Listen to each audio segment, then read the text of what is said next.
அழைக்கிறார்கள் இந்த பக்கம் என்னை இழுக்கிறார்கள்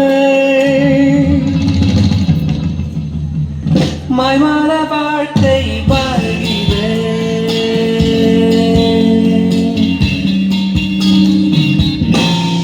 மாய்மால வாழ்க்கை வாழ்கிறேன்.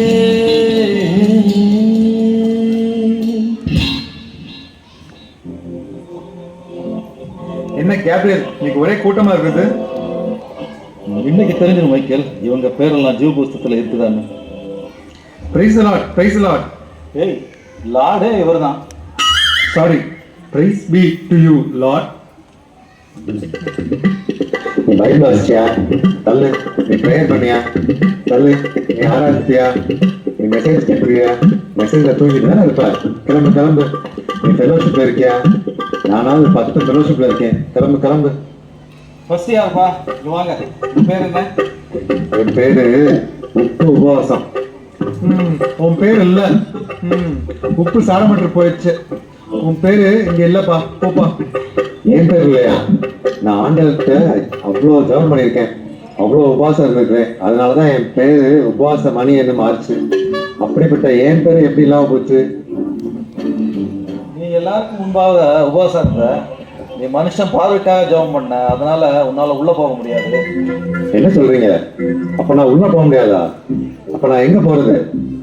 என்ன உப்பு உபவாசம்? அங்க என்ன தட்டுல உப்பு இல்லையா? நீ வா. அடுத்தது, உங்க பேர் என்ன? என் பேரு செல்வகுமாரி. நான் ஊருக்கு நல்லது பண்ணியிருக்கிறேன்.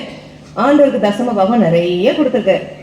திருட்டு ஆண்டரே, எல்லாம் திருட்டு பணம். நீங்க ஆசீர்வதிச்சு கவர்மெண்ட் ஜாப் கொடுத்தீங்க. ஆனா இவங்க ஊர்ல லஞ்சம் வாங்கிட்டு அதுல தசம பாகம் காணிக்கை கொடுக்குறாங்க. இது பெருமையாக பேசிக்கிறாங்க.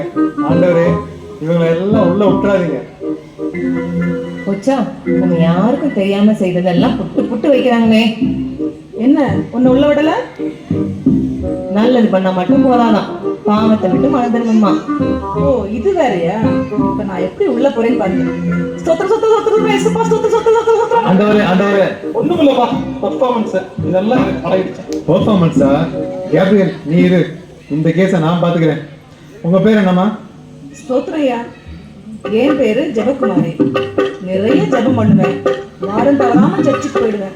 அந்நிய பாஷை கூட பேசுவேன். ஆண்டவரே, சர்ச்ல அந்நிய பாஷை, ஆனா மொலாடியில வேற பாஷை. ஆண்டவரே, இவரெல்லாம் உள்ள விட்டுறாதீங்க. பரலோகமே 2000. சரி சரி, என் பேர் இல்லைன்னா கூட பரவாயில்ல. என் எதிர் வீட்டுக்காரி எஸ்தர், அவ பேர் இருக்கா பாருங்க. முதல்ல அதை பார்த்து சொல்லுங்க. இல்ல, அப்பாடா, இப்பதான் நிம்மதியா இருக்கு. என் பேர் இல்லைன்னா கூட பரவாயில்ல, அவ பேர் இல்லை, அது போதும். நரகத்துக்கு வாடி உன் வாயை பிடிச்சிடுறேன். Hey boys, come and take me. அடுத்தது, உங்க பேர் என்ன? என் பெயர் கிரேஸ். ஐயா, நான் உள்ள போலாமா? உங்க பேர் ஜீவ புஸ்தகத்தில் இருக்கு. நீங்க பூமியில ஆண்டவருக்கு உண்மையா வாழ்ந்திருக்கீங்க. உத்தம ஊழியக்காரன உங்களை ஆண்டவர் தம்முடைய ராஜ்யத்துல பிரவேசிக்க அழைக்கிறார். வாங்க. நீங்க உள்ள போலாம். நன்றி ஐயா. வாங்க.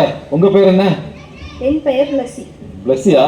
உங்க பேர் ஜீவ புஸ்தகத்துல இருந்து திருக்கப்பட்டாச்சு. என்ன சொல்றீங்க? நான் ஒரு பாவம் பண்ணது இல்லையே. ஓ, அப்படியா? நீங்க கொஞ்ச நேரம் ஓரமா வெயிட்டிங் லிஸ்ட் இல்லைங்க. நீங்க என்ன பாவம் பண்ணிக்கீங்கன்னு அப்பதான் உங்களுக்கு புரியும். அடுத்தது வாங்க. உங்க பேர் என்ன? என் பேரு சந்தியா. உன் பேர் இல்ல, நீ பாவத்தை விட்டு மனம் திரும்பல. பாவமா? அப்படின்னா என்ன? இந்த டிவியில கூட பாவத்தை பத்தி ஏதோ சொன்னாங்க. பிளஸ்யம்மா வீட்டுல கூட நான் பார்த்தனே. இவங்கதான் பிளஸ்யம்மா. இவ்வளவு நாள் உங்க வீட்டுல நான் வேலை செய்தனே, ஒரு நாள் கூட நீங்க ஏசப்பா பத்தி என்கிட்ட சொன்னதே இல்லையே. நீங்க சொல்லியிருந்தா எனக்கு இந்த நிலைமை வந்திருக்காதுல்ல. என்ன மன்னிச்சிரு சந்தியா. என்ன விடுங்க ப்ளீஸ், என்ன விடுங்க. பிளஸ்யம்மா ப்ளீஸ், என்ன விட சொல்லுங்க பிளஸ்யம்மா. இப்ப புரியுதா பிளஸி என்ன பண்ணிருக்கீங்கன்னு? அடுத்தது வாங்க. உங்க பேர் என்ன? என் பேர் ராஜா. உன்னோட பேரு ஜீவபுஸ்தகத்துல இல்ல, ஏன்னா நீ ரசிக்கப்படல. ரட்சிப்பா, அப்படி எந்த ஒரு சப்ஜெக்ட் எங்க டீச்சர் எனக்கு நடக்கலையே. இதோ எங்க பிளஸ் டீச்சர் கூட இங்க தான் இருக்காங்க. உடனே அவங்கள்ட்ட கேட்டு பாருங்களேன். பிளஸி, இப்போ என்ன சொல்றீங்க? ராஜா, நீங்க உள்ள போகவே முடியாது. பிளஸ் டீச்சர், நீங்க எல்லா சப்ஜெக்டும் நல்லா சொல்லிக் கொடுப்பீங்க. ஆனா ஏன் இந்த ரட்சிப்பு மட்டும் நடக்கல? நீங்க சொல்லியிருந்தா எனக்கு இந்த நிலம் வந்திருக்காது. என்னை மன்னிச்சிட்டே ராஜா. இப்ப மன்னிப்பு கேட்டு எதுவும் ஆகாது. நீங்க போகலாம் ராஜா. வாங்க வாங்க, உங்க பேர் என்ன? என்னோட பெயர் பிரியா. எதுக்கு நான் இங்க வந்திருக்கேன்? என்ன நடக்குது? ஏய் பிளஸி, இங்க என்ன பண்ற? யார் இவங்கெல்லாம்? அதை நாங்க சொல்றோம். இவங்க பேச வேண்டிய காலத்துல பேசல, இப்ப நினைச்சாலும் பேச முடியாது. பிளஸி, இப்ப புரிஞ்சுதா? அறுவடை காலத்துல மௌனமா இருந்தா ரட்சிப்பு வராது. பிரியா, நீங்க ரட்சிக்கப்படாதால் உங்களாலே பரலோகம் போக முடியாது. ரட்சிப்பா? பிளஸி, கிறிஸ்டியன் தானே? கிறிஸ்டியன்ஸ் தானே ரட்சிப்பை பத்தி பேசுவாங்க. இயேசுவை பத்தி என்கிட்ட ஒரு வாட்டி கூட நீ சொன்னதே இல்லை. உன்னாலதான் நான் இங்க இருக்கேன். நீ சொல்லி இருந்தா இந்த நிலைமை எனக்கு வந்திருக்காது இல்ல. ப்ளீஸ் அவளை விடுங்க. என்னோட தப்பு தான். அவளை விட்டுருங்க ப்ளீஸ். அவளை விட சொல்லுங்க. நான் தான் தப்பு பண்ணிட்டேன். நான் தான் ஆண்டவரை பத்தி அவளுக்கு சொல்லாம போயிட்டேன். அவளை விட சொல்லுங்க ப்ளீஸ். என்னால தான். நான் சொல்லியிருந்தா அவ பரலோகம் வந்திருப்பா. அவளை விட சொல்லுங்க ப்ளீஸ். இப்போ நீங்க யோசிச்சு பிரயோஜனம் இல்லை. நீங்க வெயிட்டிங் லிஸ்ட்ல இருக்கிறதே ஆண்டவரை பத்தி இந்த ஆத்மாக்களுக்கு சொல்லாததான் காரணம். இப்போ உங்களால உள்ளாக போக முடியாது. நான் பண்ண தப்பு பண்ணிடாதீங்க. சுவிசேஷம் நம்மையில விழுந்த கடமை. அதை நம்ம மத்தவங்களுக்கு தெரிவிக்கலன்னா நமக்கு ஐயோ. ஆண்டவரை பத்தி உங்க ஃப்ரெண்ட்ஸ் கிட்ட சொல்லிருங்க. உங்க சொந்தக்காரங்க கிட்ட எல்லாம் சொல்லிருங்க. உங்க கூட வேலை செய்யறவங்க கிட்ட எல்லாம் சொல்லிருங்க. எல்லார்கிட்டயும் சொல்லிருங்க ப்ளீஸ். எல்லார்கிட்டயும் சொல்லிருங்க. பிளஸ்ஸியை போல நாமும் சுவிசேஷத்தை யாருக்கும் அறிவிக்காமல், என்கிட்ட எந்த பாவம் கிடையாது, நான் தேவனுக்கு பயந்து வாழ்கிறேன் என்று கூறிக்கொண்டு நாம் உண்டு, நம் வேலை உண்டு என்று நம் சொந்த காரியங்களை செய்கிறவர்களாய் காணப்படுகிறோம். நம் மீட்பர் இயேசு கிறிஸ்துவை மெய்யான இரட்சகர் என்று நம் சமுதாயத்தில் வாழும் மக்களுக்கு அறிவிப்பதற்கு நாம் ஏனோ தயக்கம் காட்டுகிறோம். பவுல் அடியார் கூறுவது போல் சுவிசேஷம் என்பது நம்மேல் விழுந்த கடமையாகும். சமயம் வாய்த்தாலும் வாய்க்காவிட்டாலும் ஜாக்கிரதையாய் திருவசனத்தை பிரசங்கம் பண்ணு என்று 2 தீமோத்தேயு 4:2 கூறுகிறது. நாம் இப்பொழுது கிருபையின் நாட்களில் வாழ்ந்து கொண்டிருக்கிறோம்.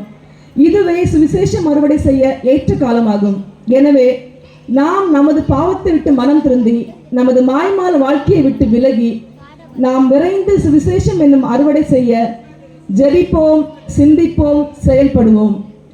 ஆத்துமா ஒன்றும் ரட்சிக்காமல் வெட்கத்தோடே ஆண்டவா வெறும் கையனாக உம்மை கண்டு கொள்ளல் ஆகுமா?